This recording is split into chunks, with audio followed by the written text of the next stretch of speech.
Welcome to the On Deck podcast presented by LineStar. I'm Shannon Sommerville here with Tyler Wiemann. Today we have a very special guest joining us from Fox 5 San Diego is Julian Del Gaudio. Julian, we are glad to have you on the On Deck podcast. Cannot wait to hear all your insight. First of all, though, Julian, I did do a little research on you. Watched a couple videos. And I saw one clip where you were at a sporting event. I'm not sure where, but the stadium was blasting Taylor Swift. And it seemed like you were a Swiftie. You know what? Can you confirm? I can confirm, actually. My girlfriend is a huge Swiftie, and there's a story to that as well, because she's loved Taylor Swift for as far back as I remember. We're actually in New York about 2 months ago, I want to say. We had no agenda. She was there for work, and we found out that the Tribeca Film Festival was airing a Taylor Swift short film for All Too Well. Can't believe I'm talking about this, and this is the lead. But so we end up going to the theater. We see Taylor Swift, Blake Lively, and Ryan Reynolds, and somehow get free tickets to this thing. I totally won Boyfriend of the Year, I feel like, because I was pushing us to go. We get inside, super funny, super random, but lyrically, she's great. You know, I love Taylor Swift, but Awesome. But don't tell anybody. You know, don't tell anybody. Your secret's safe. Between you and I and our On Deck podcast listeners. That is an official welcome to the On Deck podcast. Shannon daily tries to bring stuff up for me, so she's been trying to get me to do TikTok dances and all sorts. Are you of stuff. Are you a Swiftie? What's the like one artist on your or on your playlist you just don't want people to know that that's on there? Oh man, I got some brutal ones. However, I mean, is it that really embarrassing at this stage in my life? I don't care. I just like what I like, and who cares, right? But I have been on quite the kick with the song Narco. That is Edwin Diaz's walkout song for the closer for the Mets, and he has that. Have you heard that song? I haven't, but I'll add it to my Apple Play. Narco. Yes, it's a good one. Banger. Yeah. It's a banger. All right. So, Narco. Speaking of walkout songs and trying to transition here to baseball, what we're actually here to talk about. Let's talk brass tacks. Now you cover the Padres, and it's been a little bit of an exciting couple of weeks for the Padres. How has that been covering them?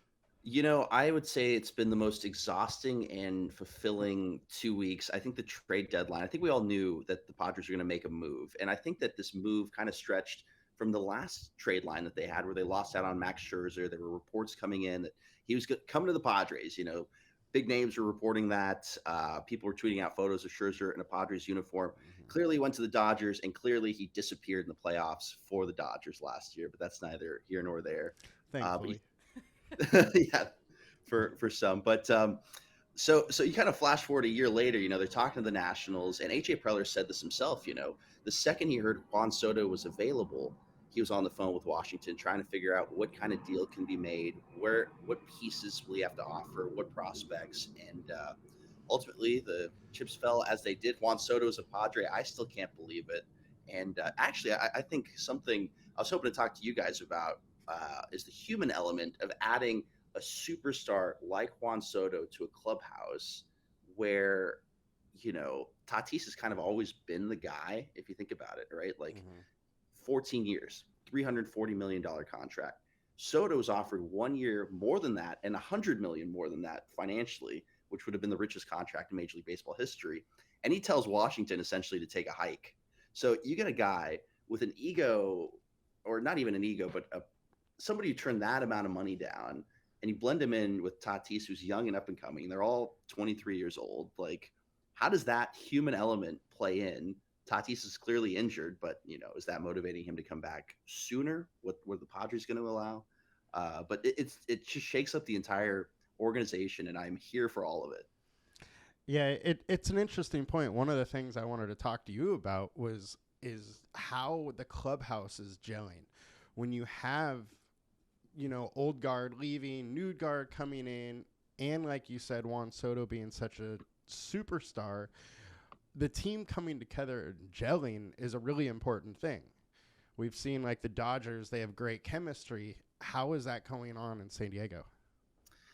Well, I think that they have lost a lot of that with the departure of Eric Hosmer and everything that went down with that deal. You know, initially he was supposed to be in that trade to Washington. A clause in his contract forced him to, say, no, I don't want to go to Washington. And that's why Luke Voigt got swept into that. For me, though, you look at who the longest tenured Padre in that clubhouse is, and that's Will Myers as of right now. And Myers is a guy who was supposed to be the guy, 5-6 years ago? He was a franchise player before Manny and before all those other guys. And, he's dealt with injury all season. And he said this in the first interview I had with him going into this year, that this is probably going to be his last season with the Padres. So how, invested is he in creating that culture? Because it usually leans on guys like that. And then you look at the rest of the clubhouse, and I think a name that kind of sticks out is Manny Machado. He's the older veteran now. He's had experience, but in a lot of ways, how much do these players lean on a guy like Machado in a role that I don't think he's really used to quite yet, being able to kind of lean on Hosmer and have, a guy with a World Series ring, a guy who's been there and done that, and somebody who's a lot older than Manny there. So I think it's going to take time for them to fully gel. I think that Dodgers-Padres series came a little quickly. Life happens pretty fast, right? But it's thrown right into the fire. Absolutely. So with that being said, I think when they do put it together, they're going to be a really dangerous team, but they need a leader, and I don't think that they have one quite yet. Do you think that they will gel in time to really get after it for a World Series title? So before the trade deadline, Padres plus 2,000 to win the World Series. Post trade deadline, that's plus 1,000. The odds to win the NL went from plus 1,000 to plus 400. Do you see them as legitimate contenders for either a World Series or the National League title? I do. And I say that because when you look at their lineup fully healthy, they're 1 through 6 in that rotation, or in that lineup. Order. Yeah, in that batting order. Words are difficult sometimes, right? In that batting order, are all-stars or have been all-stars at some point. And then you look at the bottom half of that, like a Jurickson Profar, who's been known to get hot every so often, a Trent Grisham, who's had his struggles, but also has hit, walk-off home runs and walk-off RBIs and things like that. So guys like that can come together. The question, I think, is how do you stop the Dodgers, right? You have a bullpen like Josh Hader a couple of nights ago. I mean, without Manny Machado's walk-off home run against the Giants, we're having a completely different conversation. It's 6 losses in a row. That's the most they've had all season long. So how reliable is the bullpen? And, I mean, the starters were good. At one point of the season, they were leading quality starts out of all Major League Baseball this year with, less than 3 runs given up and more than 6 innings pitched. So I think they're there, but I think the Dodgers are I think their winning percentage is above 700 at this point. It's absurd. Yeah, they've been very good. My grandma and my dad continually let me know. Yeah, he's got a split household or a split family, half Dodgers, half Padres. So, Thanksgivings are awkward.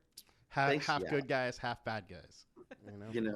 I get it. I'm just happy that for once at the trade deadline, the Padres came out victorious. I think that so many people at the end of last year were like, Scherzer, he's going to be here. He's going to be the guy, just to get their hearts like ripped out right in front of it. It was very like Indiana Jones, where he's like, Kalima, and the heart's like just coming out. And what is that?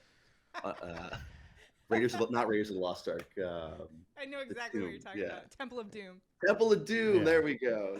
I definitely had full flashbacks, PTSD from that when the Soto talks were going on. I was just telling myself it wasn't going to happen. So when it actually did, I was pretty surprised, pretty happy. The good thing about that Soto deal is we do have a couple more years with him, and so there is time for that team to gel, even if we don't get it this year. Oh, were we already making excuses, Tyler? No, not at all.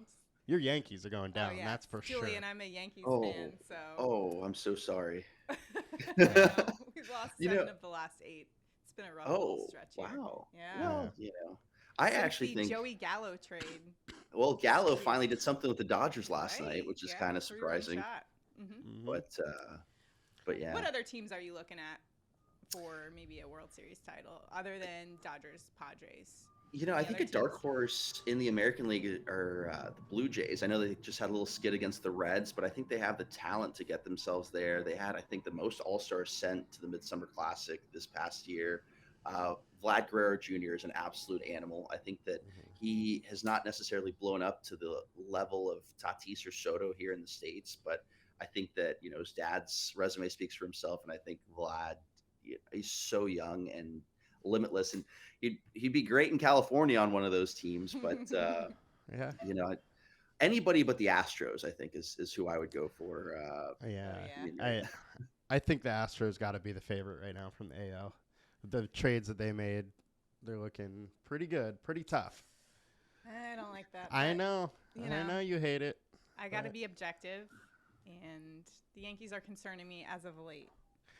Problem with the Yankees, they're so boom bust. Yeah. If they hot, they can beat anybody. Right. We'll see. So, I think the most amazing storyline that come out of the Yankees this year, though, is Aaron Judge. How many home runs is he at so far? I mean, can he break 61? Is that? Yeah, I mean, it's pretty. I think he's incredible. at 45 now. And as a Aaron Judge fan, all rise for the Judge. Every day on the podcast, I think I make some sort of Aaron Judge reference because he's just pretty incredible. But it is scary to think that he could be in a different uniform next year. See, I think that's just gamesmanship. I think he's just trying to get a fat contract out of people. Yeah, I mean, you're the guy on the Yankees like that. If you're 5 years old, what team do you want to play for, and what team do you want to be the guy for? But all that's to say is, if the Yankees win the World Series this year, I think if you're Aaron Judge at that point, maybe you want something different, change of pace, because you've done everything you can with that organization. So if I was a Yankee fan, I want to keep Judge long term. I would hope that we choke in the playoffs. It's crazy to think that they didn't lock it up before the season, and now they've got to be just kicking themselves. With season that he's having, it's just been incredible. If they were to win the World Series, he would be naming his price. Yeah, Julian, what are your thoughts on MVP when you look at like a guy like Shohei Ohtani who does pitches and hits? Do you think that's often almost we're at like a fatigue point with that, and that should be still a bigger deal when you look at someone like Aaron Judge, who's obviously having an incredible season? But how do you compare that with Shohei? It's so interesting because I always go back to a story that I just experienced with Shohei personally, where you always hear about this guy. He's Babe Ruth. He can hit. He can pitch. He's got struck out more than 9 and 6+ outings or whatever he's doing. He's hit home runs consecutively. But I hope he doesn't suffer from the Mike Trout syndrome, where he just stays on the Angels forever. And I think Mike Trout doesn't even have a playoff series win under his belt, and people often refer to him as the GOAT. And I'm of like NBA pedigree because I grew up with the Lakers, and being a Lakers fan, where it's like, if you don't have a ring, it don't mean a thing, right? So but all that's to say is, between Judge and Shohei, I don't think the Angels deserve Shohei. And the other interesting part about him is the fact that I was at the All-Star game a few weeks back, and Shohei walked right in front of me. It's just like a scramble, and he's so big, and it's so polarizing, but it's also amazing to see an athlete that kind of transcends not just California baseball, not just United States baseball, but you're getting people from all over the world just flocking around him, just trying to get a question in, and just the buzz surrounding him when he was on the field taking batting practice. It was the same thing. All these cameras, all these people, just in so many ways, you're seeing like a modern Babe Ruth, and something he's doing. We've all, I think, kind of argued at some point will never be done again. But he's wasting his talents in Anaheim. I think that he's making. Let me Google this, but I think he's making $22 million right now, and that contract's coming up. And some of these contracts they're handing out, like Shohei should have the biggest and richest in Major League. What's so sad with the Angels? You have Mike Trout and Shohei Ohtani at the beginning of this year, and they couldn't put it together. It's incredible that they can't figure it out there. I don't. And you had Rendon. I mean, Rendon won a World Series with the Nationals, right? Goes to Anaheim, just kind of disappears in that lineup. You would think that they have the pieces there, and it's a destination. I mean, Anaheim's in between. San Diego's above Los Angeles. You kind of get a little bit of Orange County there, pretty ritzy areas. Disneyland.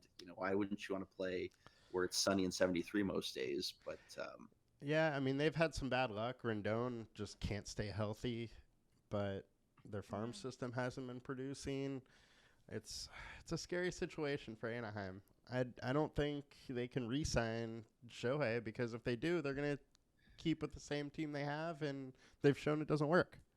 I have a question for you guys too, with in regards to Shohei. With this contract coming up and him, potentially eyeing somewhere else, do you see him going to Seattle and following the Ichiro Suzuki route, or do you think this is a kid who wants to carve his own path and be even bigger than Ichiro? I know what Shannon's going to say. Go ahead. Shannon's going to be all about the Yankees. I've been telling her for months now that Shohei will look fat in pinstripes. But we all know that pinstripes are very slimming. They have the money. I think the Dodgers are another team that's right up the road that could potentially, offer him, everything. I could see the Dodgers going all in on him. Kershaw leaving, frees up some money, and obviously we know they're willing to spend some money. Yeah, well, the Yankees I don't know were where they making come. calls to him during the trade. Yeah, but I would be the other end. shocked. To go East Coast, Yeah, I would be shocked to see the Dodgers let him go. I mean, they'll do whatever they can to keep him in LA, I'm sure. Yeah. Well, I feel like on jersey sales alone. Oh, sorry guys. I feel like on jersey sales alone, and young and up and coming athletes and everything. It's a business at the end of the day, and I think Shohei would fill seats and do all that even well past his career. He's absolutely incredible. We're so lucky to be able to watch him day in and day out. Hope he doesn't go to the Dodgers. From a fantasy perspective, it's also really fun, and to be able to. Sometimes we'll bet on him even when he's pitching some of the hitter props for him, because when you're looking at that Angels lineup, like, he's the only one that can hit, because with Trout out too. Yeah, and a lot of the time his lines are similar to when he's not pitching, and we've seen when he's pitching, his average is down. He's not quite as good with the bat on those days. Makes sense though, because he's got to focus on a lot of things those days.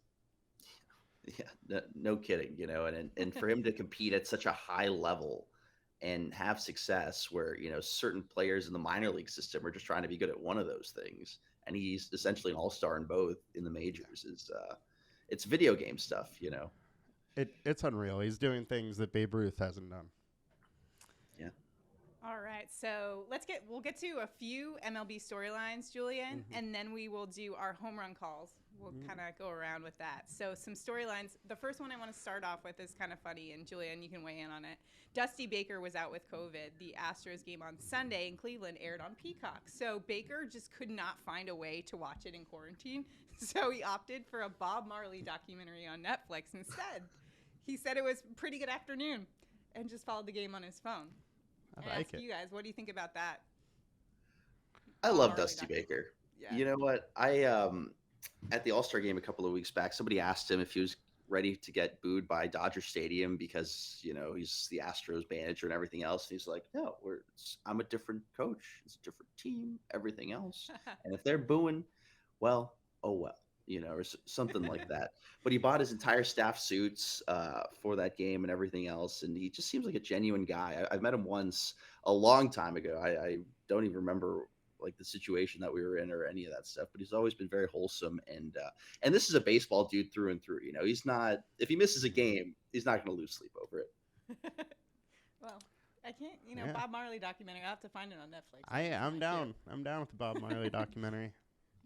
All right. Next storyline is Dylan Cease looking to extend his 13-start hitting streak of allowing one earned run or fewer. He's been absolutely incredible. Yeah. So did you guys also know that for every strikeout, he donates money to I guess it's some kind of green organization that plants trees. So really, if we're betting on Cease on the over on strikeouts, we're really helping the environment. Just saying. Take my money. That mustache is helping the environment. That might be the best in the game. Although you have somebody on the Yankees that has a pretty good going on. Matt Carpenter. Nasty Nestor Cortez. Spencer Strider has another really good one. Braves. Yeah. That I tried to grow one a couple of weeks ago on Fox 5, and management quickly nixed that in the butt. But I think it makes me more credible. Yeah. I got a funny, quick little story here. A while ago, I was taking my little brother. I was a chaperone on one of his field trips. the day before, I had a really good mustache, I must say. In the morning, I looked at myself in the mirror, and I was like, I can't go chaperone with this on my face. And I shaved it right there. Oh, that's terrible. I mean, how old were the? At the time, he was around 8 or 9. Oh yeah, you should have shaved it. That makes sense. Yeah, you don't want to wind up on a list anywhere. Exactly. I mean, this is a little while ago, but it's still a funny one to me. Oh, it just seems like since Top Gun, the new Top Gun is out, is that why stashes are back? The mustache is back. Could be. All right. I'm all about it. Yeah.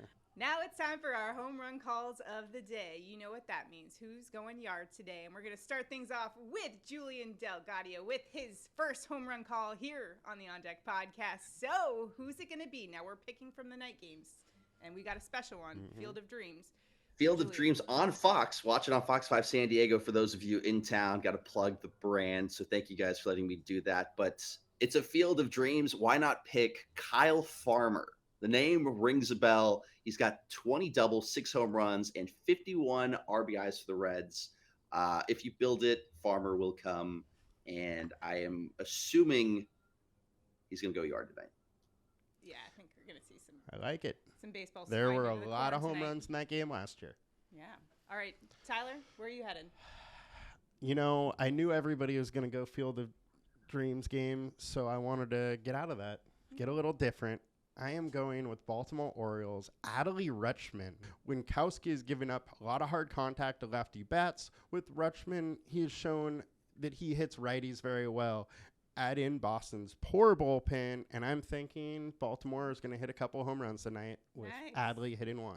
Yeah, Fenway is going to be warm temperatures there. Exactly.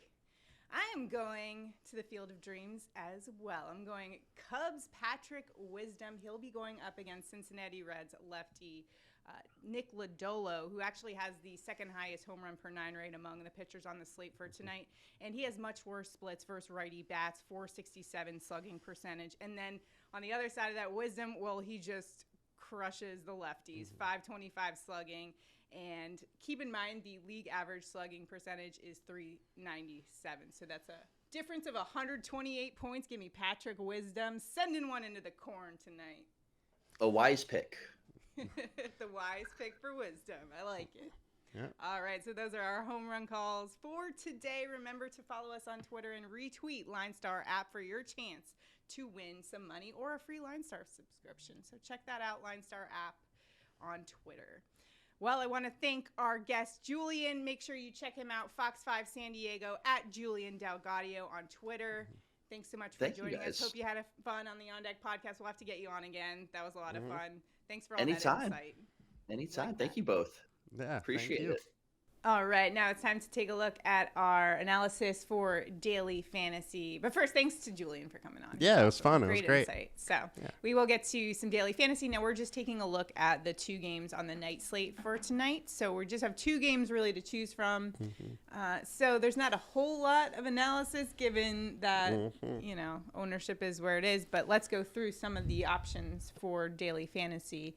Starting off with Red Sox righty Josh Winkowski going up against the Orioles. He's 47% owned on DraftKings, 10% owned on FanDuel, 4.68 ERA, 2.89 opponent average. Last game versus the Royals, he actually had a pretty decent game. 1 earned run on 5 innings, pitched 4 strikeouts. Now, what do you like or not like about his play for today? I'm not really that crazy about him. I see that he is fairly high owned on DraftKings, not so much on FanDuel. And I think that's probably the way I would go. He's had a very high FIP the last 5 games, over 7, allowing a ton of hard contact, 37%, ton of barreled balls. So if I'm playing this slate, I'm not a big fan of him, and I'd probably be looking at one of the other guys. Nice. All right, Cubs lefty Drew Smyly going up against the Reds tonight. This is the Field of Dreams game, 47% owned on DraftKings, 42% on FanDuel, so big ownership numbers here. 3.97 ERA, 2.66 opponent average. Last game versus Miami, he held them scoreless through 6 2/3, just 5 hits and 4 strikeouts. Do you like this play for tonight? I do. He's probably one of the pitchers I do like a little bit more. Again, only 4. Both games, the pitching isn't great. But I did like the Cubs let him go over 100 pitches yesterday. So maybe there is a little bit more upside versus some of the other guys in this, which aren't getting that kind of pitch count. But he's been decent, mid-4s FIP over his last 20 starts, a low 4 over the last 5 starts, and we have a 20% combined K rate on him today. So there's a little bit of upside on his price. I think he's definitely an interesting option. Another option is Orioles righty Dean Kramer going up against Boston today. 46% owned on DraftKings, 2% on FanDuel. 3.43 ERA for Kramer, 2.79 opponent average. And last game held Pirates scoreless. Just 4 hits in 6 1/3. 2 strikeouts. However, we know how anemic that Pirates offense is. So with that being said, is Kramer a decent option tonight, or are you kind of fading that? So we have been picking on Boston a lot, but they are starting to hit the ball again. Pham's hot. He's had 3 home runs in the last 3 days. And Kramer isn't great. He is a pitcher that has reverse splits, so he is worse against righties. So the Pham, JD Martinez all look a little bit better versus him. And he just hasn't been a good pitcher. Over a 5 FIP, allowing 33% hard contact, 37% high fly balls, fairly high average exit velocity.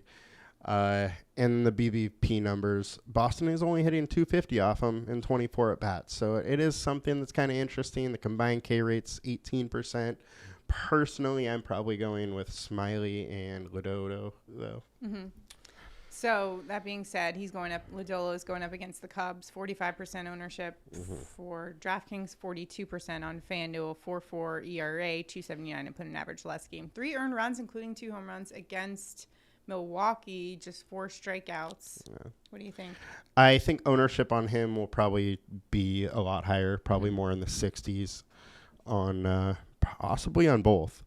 But combined K rate of 26% is really the reason. All the other guys are 20% or below for the combined K rate. So nobody has his upside. He is like 2K more expensive, but salary doesn't really matter on this slate. So I really wouldn't worry about spending the extra money on him. But he has been the better pitcher of these 3. Now let's take a look at our offense. And what teams are you looking in terms of a stack for tonight? Looks like high owned are going to be Boston and Reds, Cubs. Well, kind of like, let's just go through what plays that you like. Yeah, so I do like the Baltimore play. It looks like they're going to go a little under owned. One thing that I would be cautious about with playing this slate is don't use like hitter 1 through 5. You know, you're going to have to get a little different with your batting order selection. So try and get some of the back end guys for the teams that you like, just because that will get you a little bit different, even if it is a high owned team. But so, yeah, Baltimore is probably my favorite. There should be a lot of offense in that Field of Dreams game. Last year we saw a ton of home runs there, so we could see that again.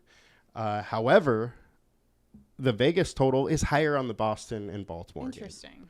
So that's a 9.5 total versus 9 in the Field of Dream games. Again, like we said, pitching's probably a little bit better in that Field of Dream games.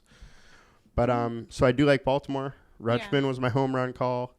There's a lot of guys that can do some damage in that on that lineup. And that Field of Dreams game, I know we did see a lot of home runs last year. I did see a meteorologist comment that the dew point is lower than it was. So I guess there was a lot of humidity as well last year, and it's not as high this year, which could have contributed to, I mean, it was basically home run derby last year. Yeah, and so the ball's not going to fly quite as much as it did last year. But still. But it's still a small field. Yeah. You know, and that's the major thing is you're dealing with major league hitters in a small field, so there's going to be home runs. All right, let's take a look at some sleeper plays for today. First on DraftKings, we're looking at Red Sox second baseman Christian Arroyo, $2,000 on DraftKings. He's going up against Baltimore Dean Kramer. He had 23 fantasy points 2 days ago, so we know he can put up some numbers. It's a 4.5 alert score. And Kramer gives up nearly 2 fantasy points per plate appearances to righty bats. Plus, Arroyo's actually got a 430 average over the last week. He's been on fire. So that's a great play for only $2,000 on DraftKings. Now let's take a look at our FanDuel sleeper pick of the day, and it's going to be Baltimore shortstop Terrin Vavra. He's kind of been one of our sleeper picks that has popped up here on FanDuel the past couple of days, and he's going up against the left. This is a lefty bat going up against the righty Josh Winkowski, 4.68 ERA for Winkowski, and he gives up a 300 opponent average to lefty bats. So there's, you can see why there's a 4-star alert score here on LineStar for Vavra. Boston bullpen, not good specifically versus lefty bats. They give up 2.5 fantasy points per plate appearance, and he's been batting 360 the past week. His overall numbers, he's been batting over 300 this season. So anytime you see a batter that has a batting average over 300 at $2,200 on FanDuel, I think that's a great deal. And make sure to lock in your LineStar subscription. All of the information that we just went over is all available on the LineStar app. So check it out, just $19.99 per month. It's a great deal. Now that price will go up for football season, so make sure you lock it in now and save $10 a month. So $19.99, linestarapp.com. Check it out. And now it's time for our prop bets of the day. Remember to play along with our prop bets contest. All you have to do is like this video, subscribe to our channel, and comment below. You're automatically entered to win. If you are one lucky commenter, you could win $60 if Tyler and I both hit our props. Now, yesterday, my game got rained out for the prop. Wasn't able to get a new one in time, so unfortunately, we don't have a winner for today. The same thing happened with mine. Yeah. Both of ours were in that game. So that was unfortunate.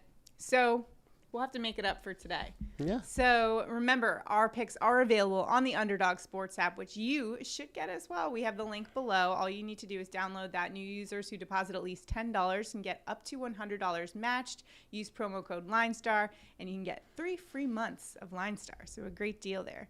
Now, for our prop bets of the day on the Underdog Sports app, Tyler, where are you going?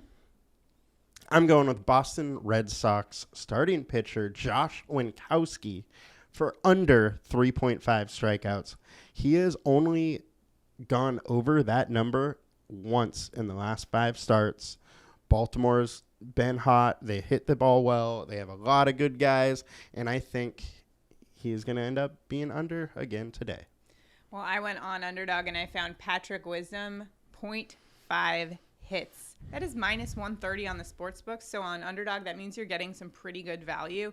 Now, Patrick Wisdom is going up against Cincinnati lefty Nick Lodolo, who has much worse splits versus righty bats. And then the Reds bullpen, they have the highest ERA in baseball. So that bodes well for all the Cubs bats, including Wisdom for tonight. And Wisdom's a righty who has much better splits versus lefties, 876 OPS. So almost 200 points higher than the league average. And so I think he gets that tonight. I also think there's going to be a lot of offense in that game. It's the Field of Dreams game. We know what happened last year. There was a ton of offense, home runs. I think we should see that again today at Field of Dreams. So Wisdom, we know he's capable. Even that was my home run call. So I'm just doubling down on Patrick Wisdom for today. 0.5 hits. Lock it in, guys. Those picks, make sure to tail us on the Underdog Sports app. Make sure to use promo code LineStar for that. Great show today. I love having guests on. It was fun. Ton of fun. So good luck in all your betting for today and your daily fantasy. We will see you guys tomorrow. Have a good one. Have a good one, guys. Bye.